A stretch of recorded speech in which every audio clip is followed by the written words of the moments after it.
Howdy. I guess that's what's appropriate, huh? Our speaker, Kelly Leid, is a third-generation Coloradoan, which seems very appropriate for this meeting. He grew up in Arvada when there were still fields out there, and I guess maybe even wheat. Mayor Hancock appointed Kelly as project manager for the new North Denver Cornerstone Collaborative about 2 years ago. The collaborative includes 6 projects: the National Western Stock Show, the RTD Station Development at 38th Avenue and Blake Street, that's on the east line, and the Stock Show North line, the Brighton Boulevard redevelopment, and improvements to the River North area, El Raya, Swansea, and Cloveville neighborhood.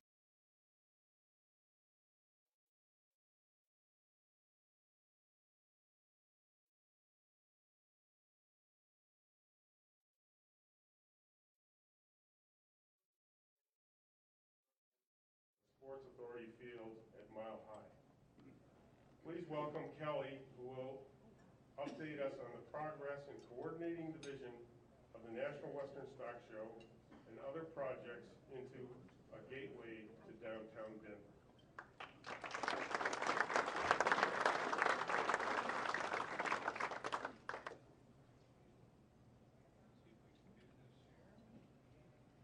All right, how are we all doing?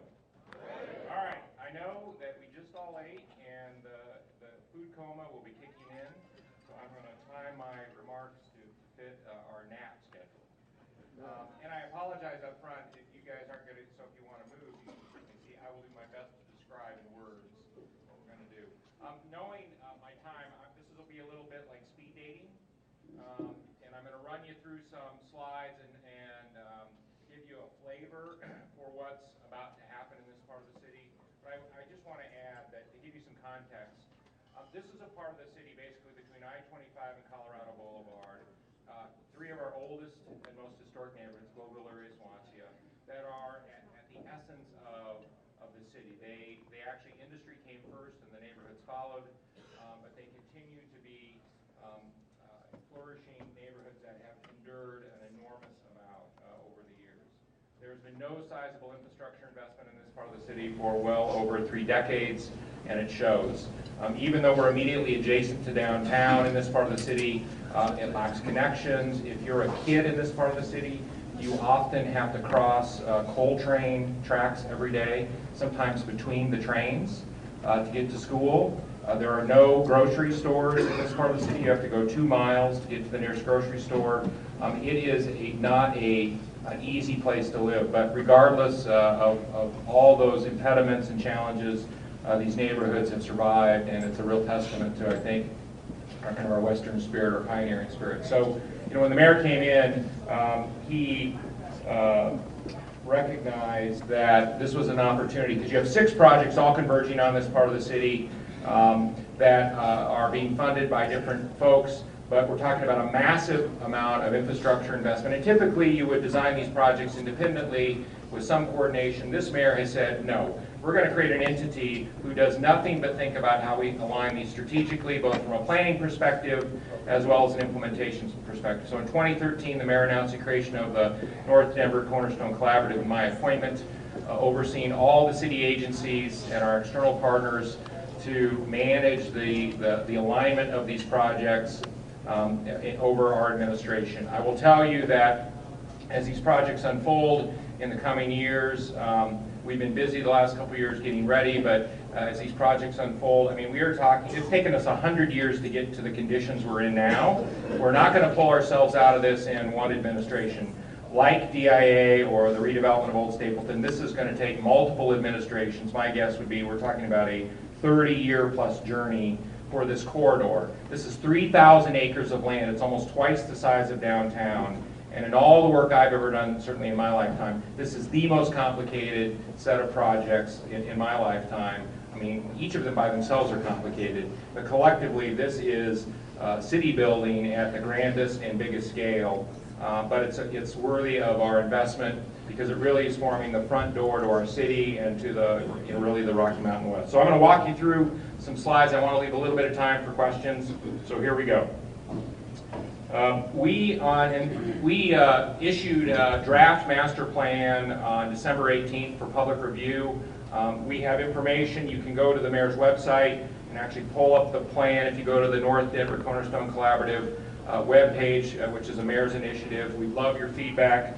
But we announced the master plan at the Exchange Building just across the rail tracks here, which was the center of ag activity when we had literally 40,000 heads of cattle coming to the site every day.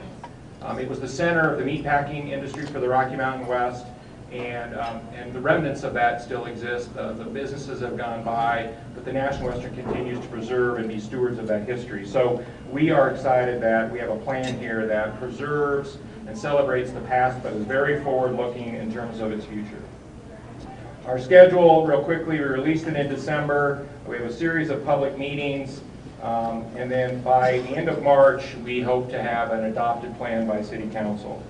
The plan really sets out a variety of things, and there's the first part of this is kind of an executive summary, but it talks about the vision. The National Western Center celebrates the pioneering spirit and promise of the West through year-round experiential lifelong learning, the arts, entertainment, competition, and commerce.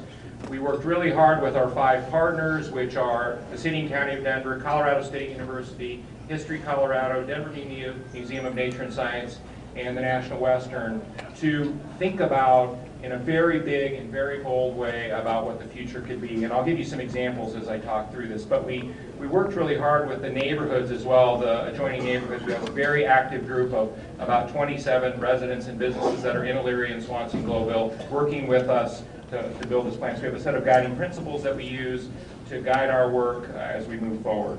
One of those, as an example, is most of us probably don't even realize the South Platte River is actually on the National Western site. You can't get to it because it's surrounded by industrial uses. So one of our goals is to reactivate the South Platte River. There's a mile of river that will be impacted by this, restore the health of the river, and in my lifetime, certainly our goal in our lifetime, is to be fishing on the South Platte River at the National Western Center.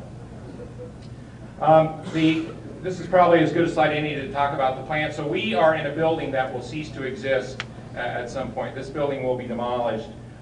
Just to give you a reference point, so I-70 is right here. The existing Coliseum is right here.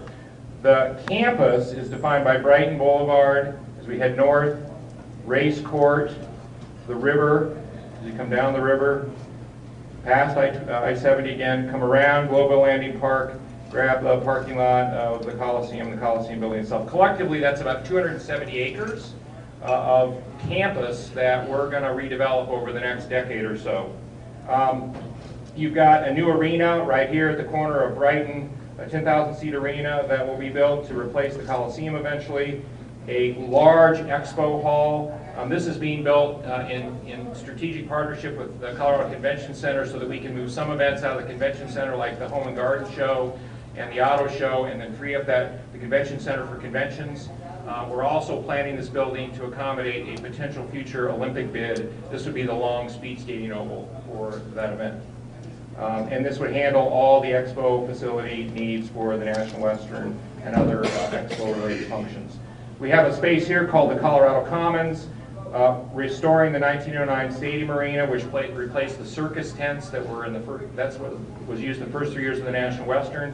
Restoring that building to its luster. If any of you have been to the Pike Street Market in Seattle, we've talked about turning that building into our version of the Pike Street Market, where they, up there in Seattle they throw the fish, we're going to throw the ribeye.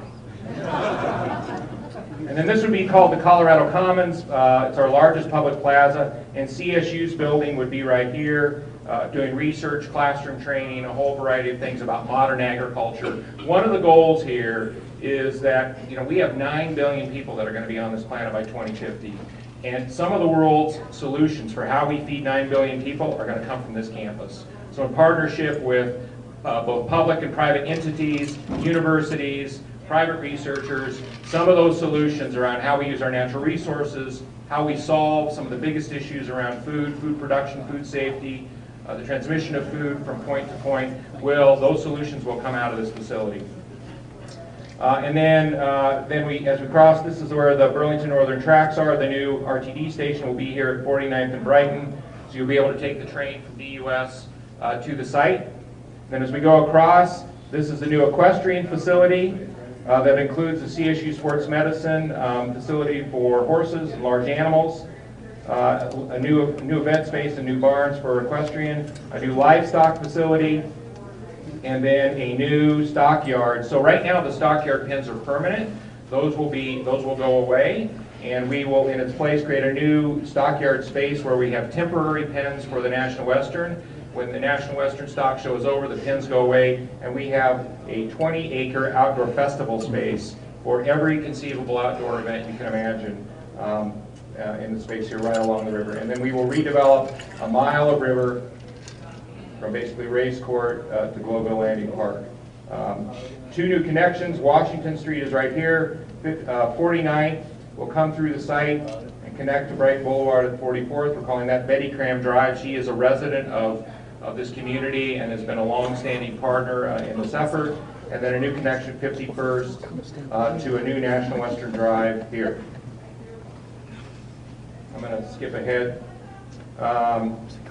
One of the, I think, most exciting things about this site is right now there is zero open space, zero park space on the site. This plan envisions 46 acres of committed public open space for the residents and for outdoor events, really a celebration of our Western spirit, our Western heritage for a whole range of things. But it's going to be really an exciting set of kind of pedestrian level experiences. Again, this is the Colorado Commons. It'll be our largest public space, and one of our goals as an example there is to fly all 64 flags of the 64 counties in the state and tell the story of ag and the ag industry. It's a $42 billion a year industry for our state. We think Colorado is positioned to kind of lead the next frontier of ag-related research again around food production, food safety issues. So celebrating though Colorado agriculture here, and again, enhancing the riverfront,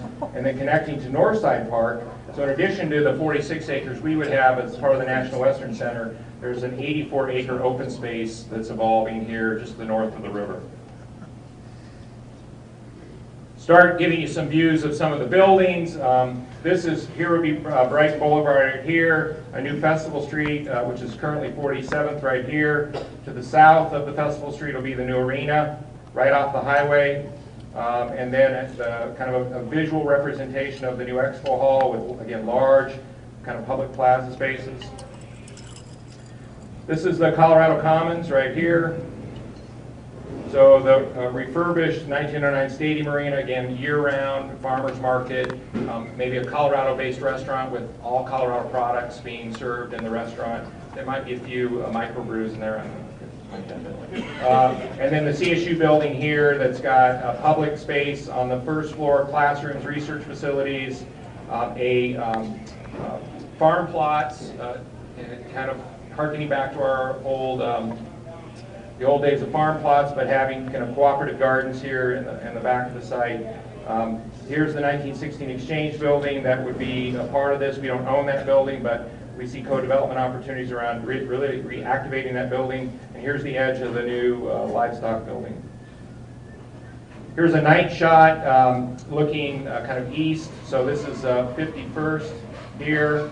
I'm sorry, 49th. A water resource center. Again, water is such an important part of the ag industry, but obviously the water courts here. This idea of studying natural resources and the use of water. So this is a facility that would be developed with CSU and others here at the corner of the new National Western Drive. This is a shot of the yards in the summer with a concert going on. Again, then you have the livestock building, and then back here is the equestrian building. Here's a winter shot. I get cold every time I look at this. Here's the new 51st, the yards during the stock show, the new National Western Drive here, lots of open space between the road and the river. Again, we're going to reintroduce some of the catwalks that existed in historical times. You'll be able to get on a catwalk at 51st, walk all the way across the site over to the station, even during the National Western. So if you're a resident, it'll be very easy to get to the station. Here's a day shot. Here's the RTD station, transit station area. The Expo Hall right here. Here's the station itself. Again, the livestock facility right here. The equestrian building right here. And then this catwalk system that gets you across all the way over to Globeville.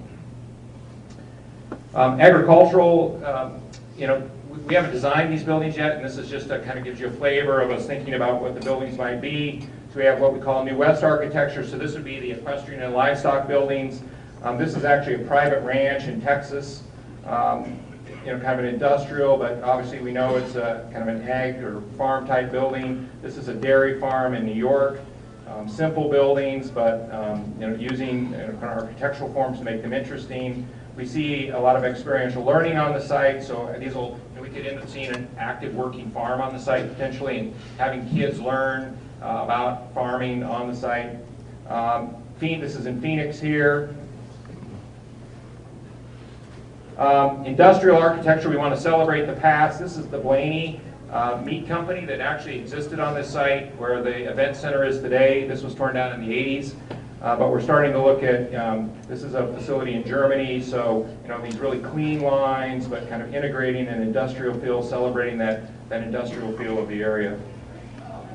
Signature architecture, so this would be the new arena.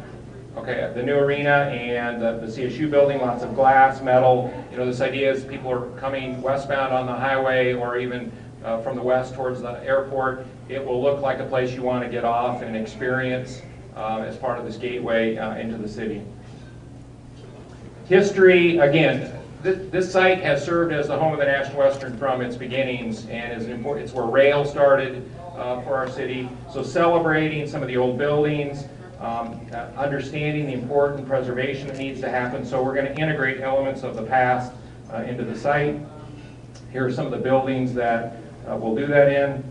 And just these kind of little hidden treasures. We're going to restore the water tower. We might reuse some of the wood from the pins in buildings.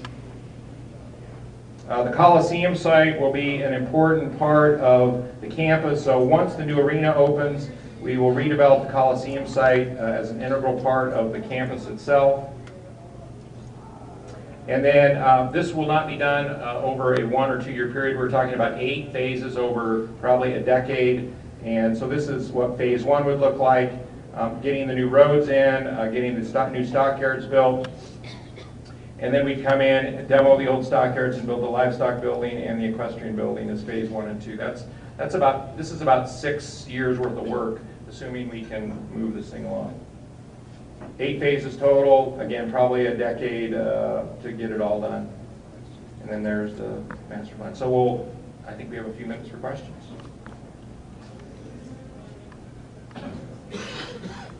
Kelly, great presentation, thank you.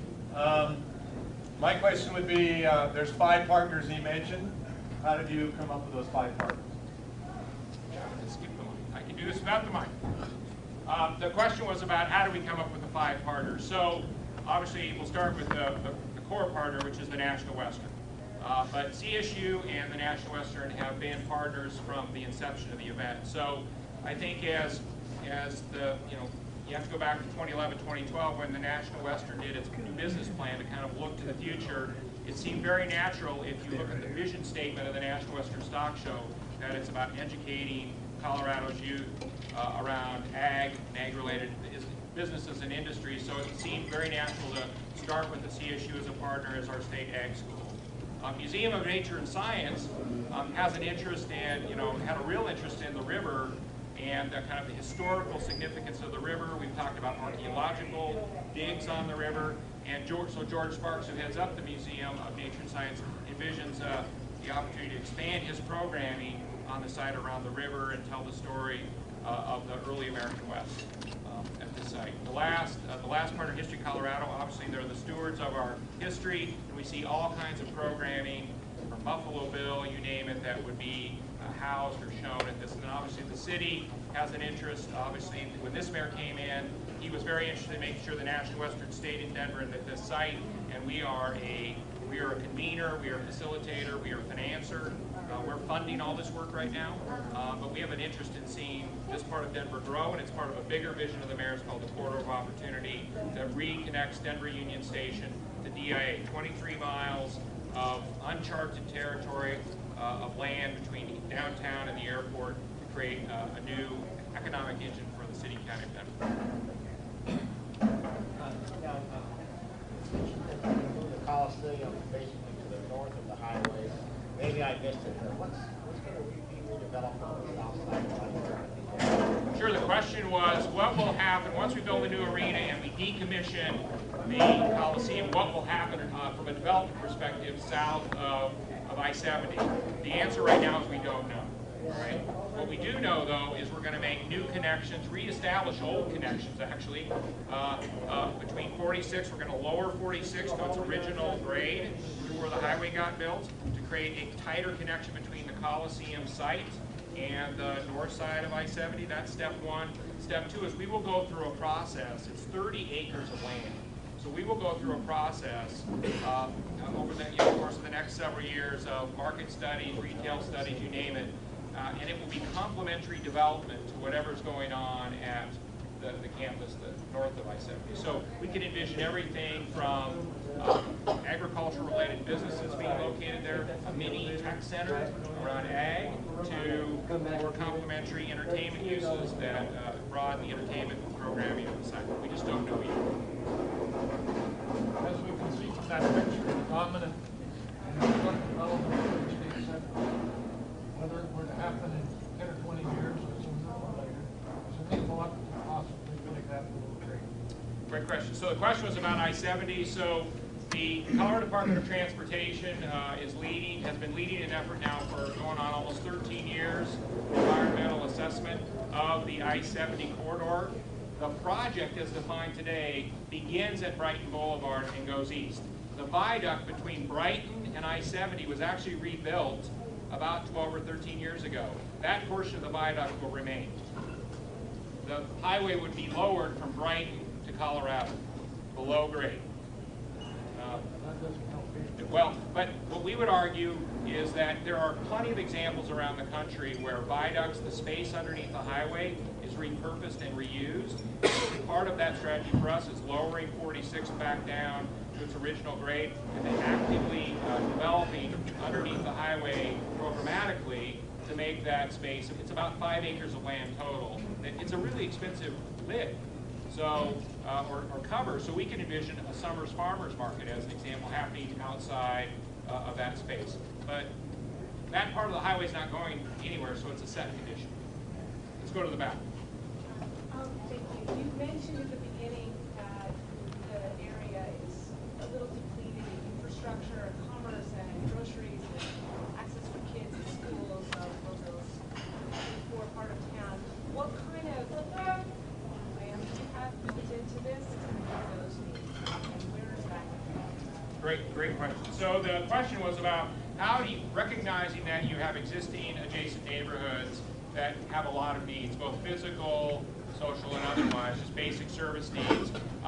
The design of this effort is, and this is where the alignment of the work we do every day is really important, is we were really intentional as a city to make sure the 2 neighborhood plans, which are part of our work, actually went first. So the Globeville plan was under development before we started the National Western Center planning. They just concluded their work, and the City Council adopted the Globeville plan here about a couple months ago. The Elyria-Swansea plan, which is now on the other side, the east side of the National Western, is going through an adoption process and will be adopted in February.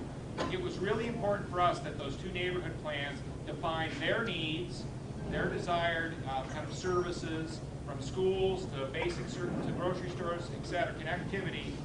We are taking their neighborhood planning plans, and we will use the National Western Center to implement the desired things they want. So there's significant new infrastructure, roadway connections that are happening for work that we're doing on the National Western that are being informed by those planning, those neighborhood plans. And then we're working with OED and others around generating retail activity and some of the things they want. We're working with DPS on how we kind of improve and enhance the school. So this is a multi-pronged effort, and many of those efforts are flowing through our office to create those connections so that we leverage the investments that will come to this part of the city. Let's go right here. Yeah. Most folks in Rotary are pretty bottom line oriented. You're talking about a lot of expenses, but I just wanted to ask you how you're going to generate the income to pay for that. Most of the partners, it sounds like, are good on planning, but CSU, museums, et cetera, are raising funds. is there gonna be a public-private partnership like with Stapleton, or what's the plan to pay for it? So great question. So the question was, how do you pay for this? And this is, by the way, this is one of 6 projects. Each one of the projects has its own set of interesting issues that we're trying to deal with in this part of the city. And I will tell you, just from the now almost 2 years I've been doing this work, just to bring this part of the city back to what would be baseline stuff, sidewalks. We still have dirt alleys in this part of the city. Lack of lighting, you name it, is a substantial investment by the city and county of Denver. And we're going to use every tool in our toolkit as a city to look to finance those components. So that's one. But what we're looking at is a public-private partnership. The mayor actually convened in May of this year a finance and governance working committee, so it's about 30 people from a variety of sectors that are helping think through all the various funding streams that we can tap into to fund each of these 6 projects. They've been meeting since May. They will make recommendations to the mayor early part of this year that will set the stage for then project-specific financing mechanisms. But there's no way any one entity, like the city, can't shoulder the full burden of this effort. So we see co-development, we see P3s, we see, you name it. We're going to use every tool in our toolkit over a long period. The one variable we can control that actually helps us is time. This is going to be done over 30 years. So we'll use time as a variable to prioritize our needs and then vote those needs based on when they got to get built. But this is as big an investment as the city and county of Denver has taken on. You can look at Stapleton, you can look at the new airport, you can look at any big project we've done. This makes those look small compared to what we're about ready to take on as a city. I was just going to ask, parking dogs problems. Yeah, so parking, so we actually make some preliminary recommendations in the master plan around parking. Obviously, part of this is densifying the site a little bit. Right now, it's all surface parking. So there is actually parking management study we're getting ready to kick off this next week. But the goal will be a mix of structured parking, some surface level parking. We have 4 stations that are going to be new transit stations that are in close proximity to the site, one of them being on the site. So some sort of circulator system and a variety of other, there's going to be some new parking built on Brighton as part of development that's happening on Brighton. So we're looking at Coors Field, only a portion of Coors Field that's really utilized for this. And so we're going to do this parking management study, and we will ultimately make a recommendation in terms of the specific investments we need to make on the site. But it's going to be a combination of surface, structured, and public transit as the primary drivers. One last question. One last one. Yes, sir. Out of total campus acreage, what percent, roughly what percentage is privately owned? Good question. So the question was, I'll answer it in a slightly different way. This, between the city and the National Western, of the 270 acres, give or take, we own collectively, between us and the National Western, 130. There are 35 parcels that are privately held on this site. A few of those will remain that are deducted from the 270, but ultimately, as part of the line item of our cost is buying that land and accumulating the land we need to build the campus full building. Well, let's give Kelly a round of applause.